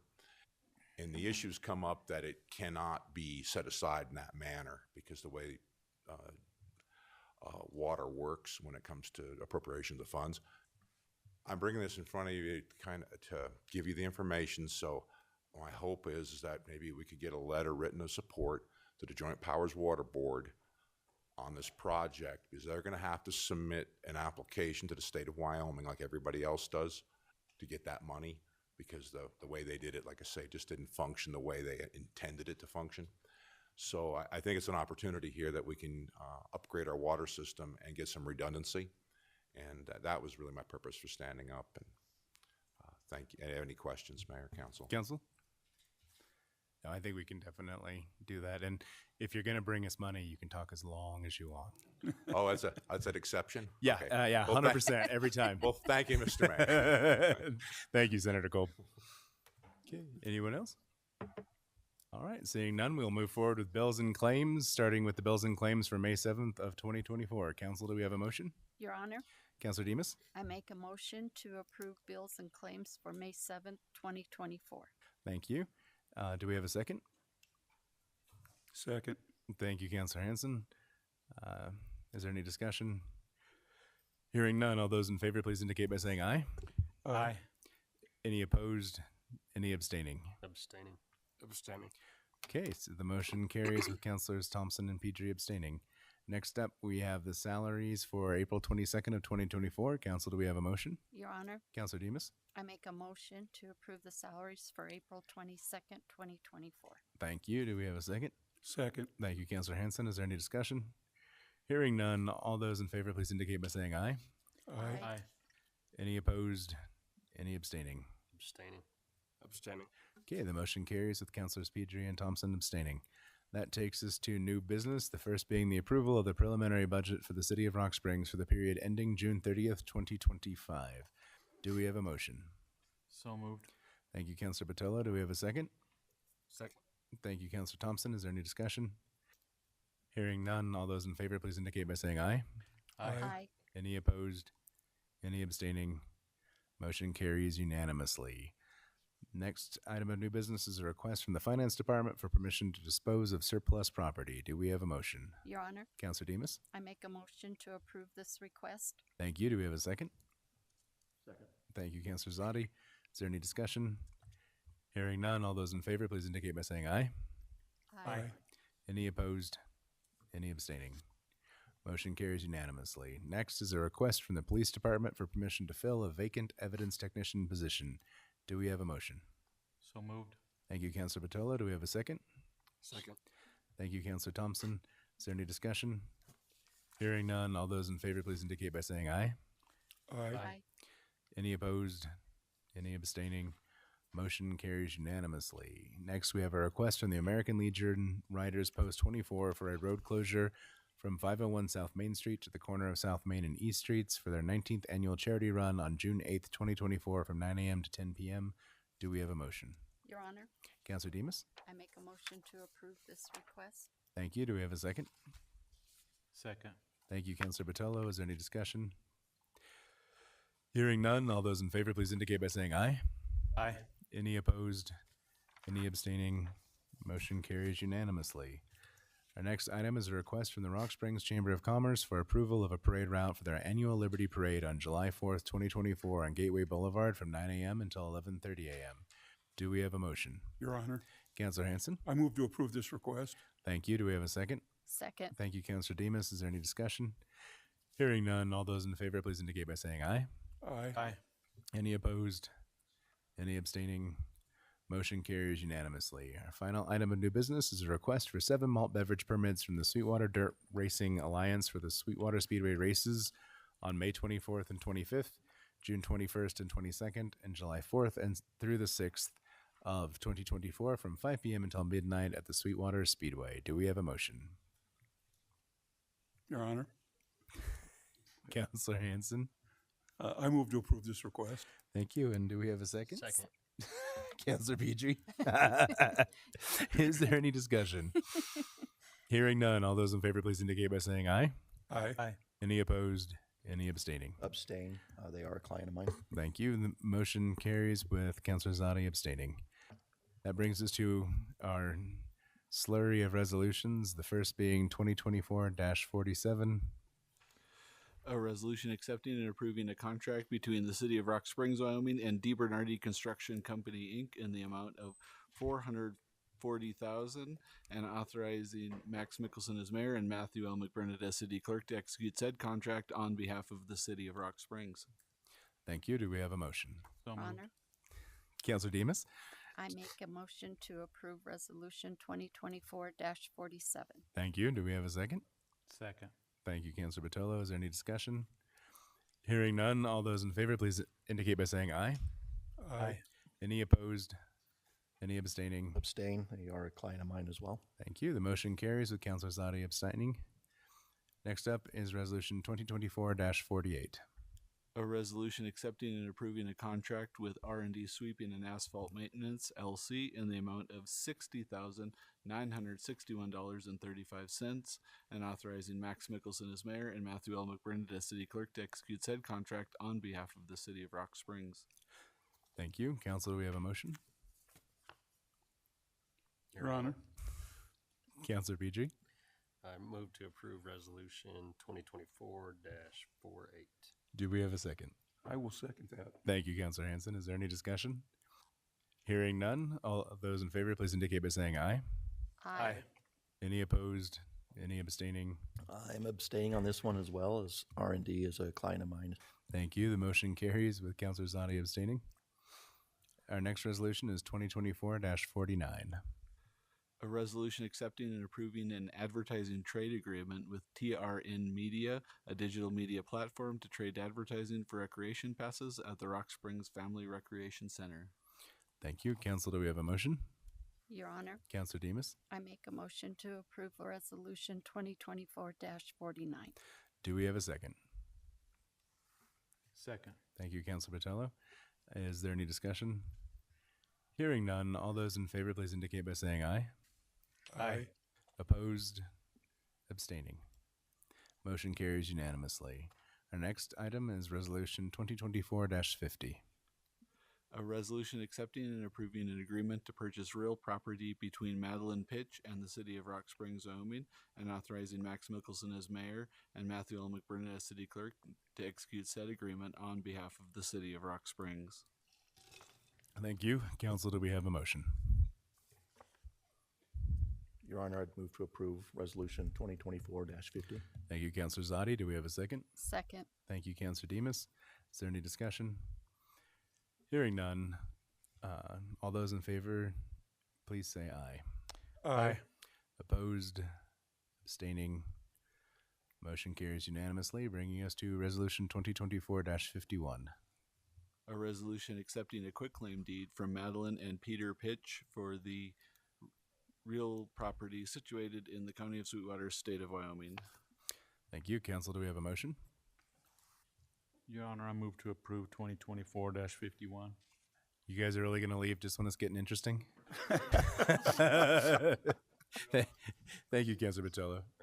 Do we have a second? I'll second that. Thank you, Councilor Hanson. Is there any discussion? Hearing none, all those in favor, please indicate by saying aye. Aye. Any opposed? Any abstaining? Motion carries unanimously, bringing us to Resolution 2024-52. A resolution accepting and approving the grant of a public utility easement from BKS Rock Springs LLC to the City of Rock Springs, Wyoming. Thank you. Do we have a motion? Your Honor, Councilor Demus? I make a motion to approve Resolution 2024-52. Thank you. Do we have a second? Second. Thank you, Councilor Pedri. Do we have any discussion? Hearing none, all those in favor, please indicate by saying aye. Aye. Any opposed? Any abstaining? I'm going to have to abstain on this one, as BKS is a client of mine as well. Thank you. The motion carries with Councilor Zadi abstaining. Next up is Resolution 2024-53. A resolution approving a public parking space lease agreement with the City of Rock Springs and Bitter Creek Brewing LLC to provide for the placement of an outdoor dining deck in the parking space located adjacent to its establishment. Thank you. Council, do we have a motion? Your Honor, I move to approve 2024-53. Thank you, Councilor Botello. Do we have a second? Second. Take your pick. Councilor Hanson with the second. Is there any discussion? Hearing none, all those in favor, please indicate by saying aye. Aye. Any opposed? Any abstaining? Motion carries unanimously, bringing us to 2024-54. A resolution accepting and approving a lease between the City of Rock Springs, Wyoming and the Rock Springs Urban Renewal Agency and McCurtain Rentals, and directing Max Mickelson as mayor of the City of Rock Springs, Wyoming, Chad Banks as manager of the Rock Springs Urban Renewal Agency, and Matthew L. McBurnett as city clerk of said city to execute said lease on behalf of said city. Thank you. Council, do we have a motion?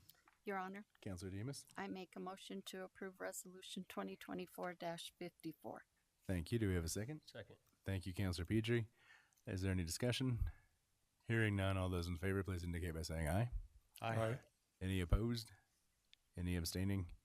Motion carries unanimously, taking us to 2024-55. A resolution accepting and approving a grant agreement offer between the U.S. Department of Transportation Federal Aviation Administration and the City of Rock Springs, and authorizing Max Mickelson as mayor of the City of Rock Springs, Wyoming, and Richard W. Beckwith as city attorney of the City of Rock Springs to execute said grant agreement on behalf of said city. Thank you. Council, do we have a motion? Your Honor, Councilor Demus? I make a motion to approve Resolution 2024-55. Thank you. Do we have a second? Second. Thank you, Councilor Batola. Is there any discussion? Hearing none, all those in favor, please indicate by saying aye. Aye. Any opposed? Any abstaining? Motion carries unanimously, bringing us to 2024-56. A resolution accepting and approving a proposal with LR Communications, Inc. and authorizing Max Mickelson as mayor and Matthew L. McBurnett as city clerk to execute said proposal on behalf of the city of Rock Springs. Thank you. Do we have a motion? Your Honor, Councilor Hanson? I move to approve this resolution. Thank you. Do we have a second? Second. Thank you, Councilor Thompson. Is there any discussion? Hearing none, all those in favor, please indicate by saying aye. Aye. Aye. Any opposed? Any abstaining? I'm abstaining on this one as well. LR Communication is a client of mine. The motion carries with Councilor Zadi abstaining, bringing us to 2024-57. A resolution accepting and approving a revised job description for the position of evidence technician at pay grade 38 for the city of Rock Springs, Wyoming. Thank you. Council, do we have a motion? Your Honor, Councilor Demus? I make a motion to approve Resolution 2024-57. Thank you. Do we have a second? Second. Thank you, Councilor Pedri. Is there any discussion?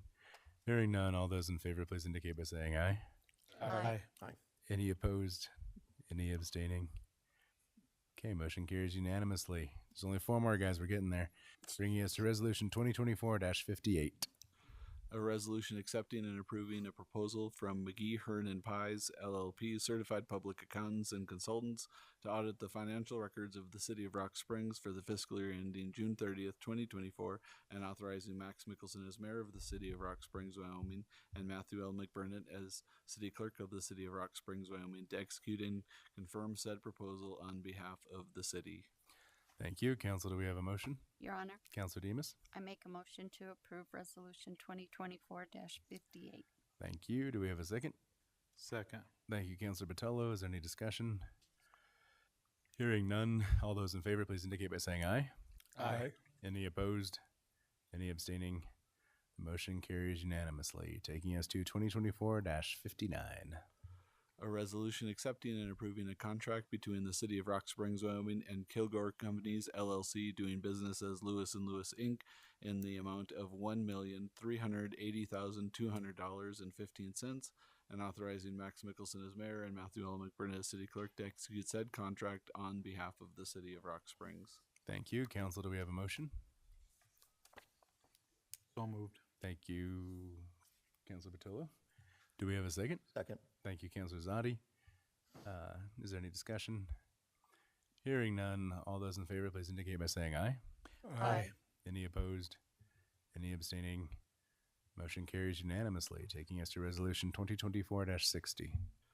A resolution to vacate a portion of Muir Avenue and transfer said vacated parcel to Rock Springs Jackson Bus Lines, Inc.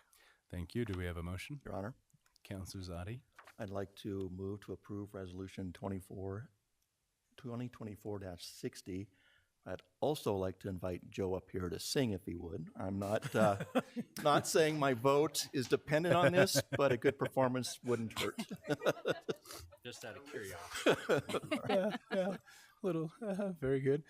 Council, do we have a second? I will second that singing as well.